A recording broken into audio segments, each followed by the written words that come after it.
Un terrible accident qui tient à si peu selon les premiers éléments. Une collision avec des oiseaux est la cause du mauvais atterrissage d'un avion de la compagnie Jeju Air en Corée du Sud. L'appareil a pris feu, 151 morts comptabilisés pour l'heure selon les pompiers coréens. Clément Gauvin. L'avion venait tout juste d'arriver à l'aéroport de Muan en Corée du Sud. Filmé ici en plein atterrissage. Mais au moment de toucher terre, l'appareil rase le sol mais ne s'arrête pas et heurte de plein fouet un mur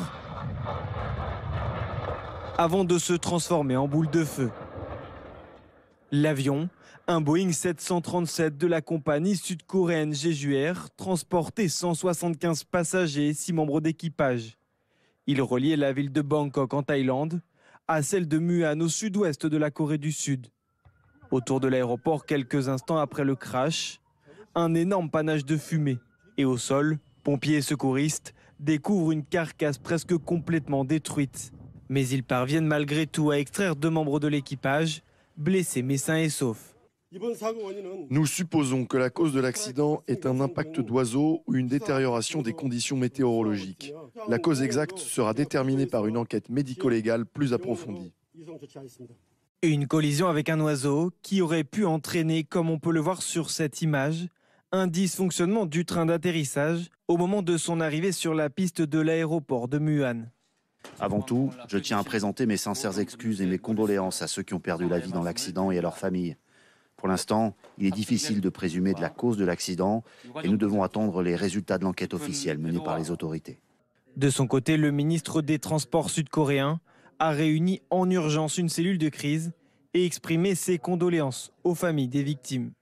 Le gouvernement mobilisera toutes les ressources disponibles pour assurer des opérations de sauvetage rapide, gérer les conséquences de l'accident et soutenir les familles endeuillées. Suite à ce crash, tous les vols en provenance ou à destination de l'aéroport de Muan ont été annulés. Allez, on va se rendre justement en Corée du Sud où on vous retrouve Chloé Borgnon, correspondante de France 24 à Séoul. Une réunion de crise s'est tenue au plus haut niveau de l'État. Oui, tout à fait. Le gouvernement a dès ce matin mis en place des cellules de crise. D'abord pour tenter, comme on a pu le voir dans le reportage, de mettre en place, de coordonner les secours le plus rapidement possible. Et maintenant également pour tenter de déterminer les causes de l'accident. Pour l'instant, le gouvernement ne donne aucune cause officielle. C'est intéressant de noter que ce drame arrive en fait à un moment où, au niveau politique, la tension est énorme. En fait, le président sud-coréen a été destitué depuis la tentative de mise en place d'une loi martiale le 3 décembre. L'actuel président par intérim, c'est en fait le ministre des Finances qui porte une triple casquette aujourd'hui, celle de son ministère, Premier ministre par intérim et président par intérim. Malgré cela, eh bien, le gouvernement a su réagir assez rapidement puisque le président par intérim s'est rendu à Muan avec les familles. Il leur a présenté ses condoléances en précisant que selon lui, aucun mot de condoléances ne pourra être suffisant pour faire face à la peine des familles. Merci beaucoup Chloé Borgnon, vous restez avec nous, on cherche à comprendre ce qu'il s'est passé ce matin. Jean Serra est avec nous, notre spécialiste aéronautique. Bonjour Jean, le train d'atterrissage, c'est-à-dire les roues de l'avion qui doivent sortir pour que l'avion puisse atterrir sur une piste d'atterrissage, ne s'est pas déployé finalement, c'est ça le problème? Oui, visiblement, le train, bien sûr, on le voit, est complètement entré, il n'a pas pu sortir. Qu'est-ce qui s'est passé? Pour quelles raisons il n'a pas pu sortir? Alors, on nous parle de problèmes avec des oiseaux. Effectivement, les oiseaux sont un danger pour l'aéronautique. Du reste, on voit dans une des visios que l'on a pu voir de cet avion que lorsqu'il est en approche, à un moment donné, il y a une énorme fumée qui sort du réacteur droit, donc qui a dû être impacté par l'ingérence d'oiseaux à l'intérieur du réacteur. On voit que vraiment le réacteur a eu un gros problème. Est-ce que ça a touché également des circuits de l'avion qui font que lorsqu'ils ont voulu sortir le train n'est pas sorti? Ça, c'est l'enquête qui va nous le dire. Mais ensuite, il s'est posé. Mais alors, parce que quand même, ce qui est inquiétant dans l'histoire, c'est qu'évidemment, dans le ciel, il y a de très nombreux oiseaux, oui, et qu'une simple collision avec un oiseau peut faire vaciller un avion avec toutes les personnes qui le transportent à l'intérieur. Les oiseaux ont toujours été un danger pour l'aéronautique. Nous avons du reste, sur tous les aéroports importants dans le monde, nous avons des équipes qui sont avec des fourgons spéciaux qui se déplacent tout autour de l'aéroport avec des sirènes pour faire peur, effrayer ces oiseaux pour qu'ils partent le plus loin possible de l'aérodrome. Bien entendu, ces oiseaux, en fonction en plus de leur masse, sont des dangers. Pourquoi ? Parce qu'un avion qui arrive pour se poser ou un avion qui décolle est à plus de 200 km/h. Il est souvent aux alentours de 240, 250 km/h. Vous imaginez bien qu'un oiseau qui fait, mettons, 3 kilos et qu'il y en ait une cinquantaine ou une centaine devant vous, que vous percutez à 250 km/h, ça a des impacts extrêmement importants sur l'avion, sur les gouvernes, sur le pare-brise, sur les moteurs qui peuvent ingérer et exploser. C'est vraiment un danger très important. Alors Chloé, il s'agit d'une grande compagnie aérienne en Corée du Sud. C'est d'ailleurs son premier accident mortel et ça suscite une très forte, une très vive émotion dans le pays. Oui, tout à fait. En fait, en Corée du Sud, on est passé d'abord de la stupeur, maintenant à plutôt l'émoi, au fur et à mesure des heures et de ce bilan humain qui ne cesse d'augmenter depuis ce matin. Il faut savoir que, effectivement, ce sera de toute façon une des plus importantes catastrophes aériennes pour la Corée du Sud.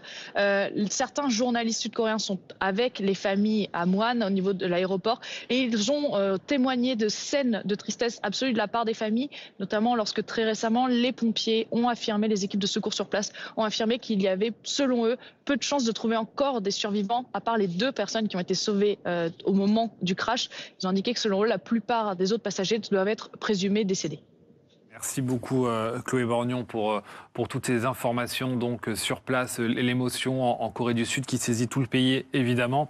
Jean se pose aussi la question d'un obstacle que l'on semble voir sur les images au moment de l'atterrissage justement. Effectivement, nous avons regardé plusieurs fois l'atterrissage de l'avion. Le commandant de bord fait très bien son pilotage parce qu'il arrive à faire un arrondi, à se poser de manière à ce que le nez de l'avion reste bien en l'air. Donc on voit les réacteurs qui frottent au sol, au centre de la piste, ainsi que l'arrière de l'avion. Il arrive à maintenir le nez de l'avion en l'air le plus longtemps possible.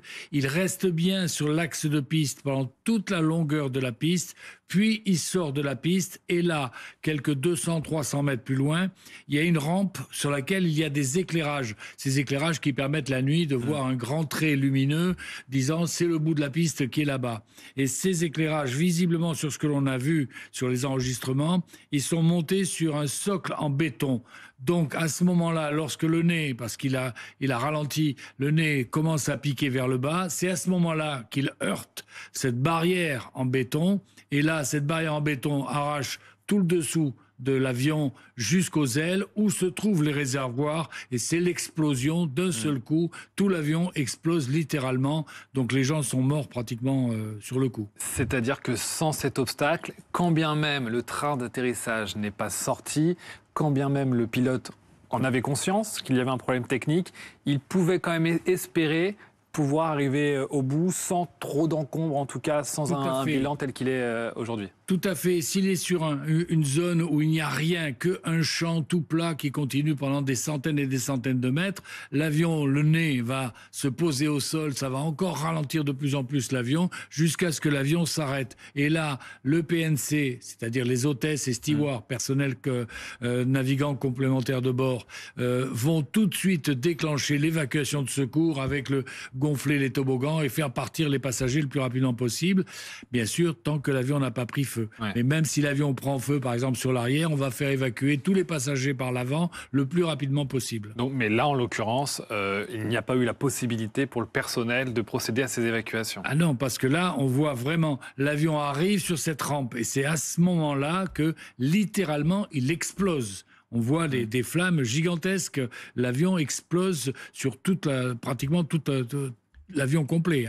2 rescapés pour autant, selon le bilan qui reste provisoire. Ce sont 2 membres de l'équipage. C'est dû à quoi? Leur positionnement dans l'avion, peut-être des meilleurs réflexes? C'est toujours la chance et la malchance. Ils étaient au bon endroit, attachés comme il fallait. Le seul endroit qui est resté à peu près pas dangereux au point de perdre la vie. Et alors juste un dernier mot, parce que la question se pose forcément.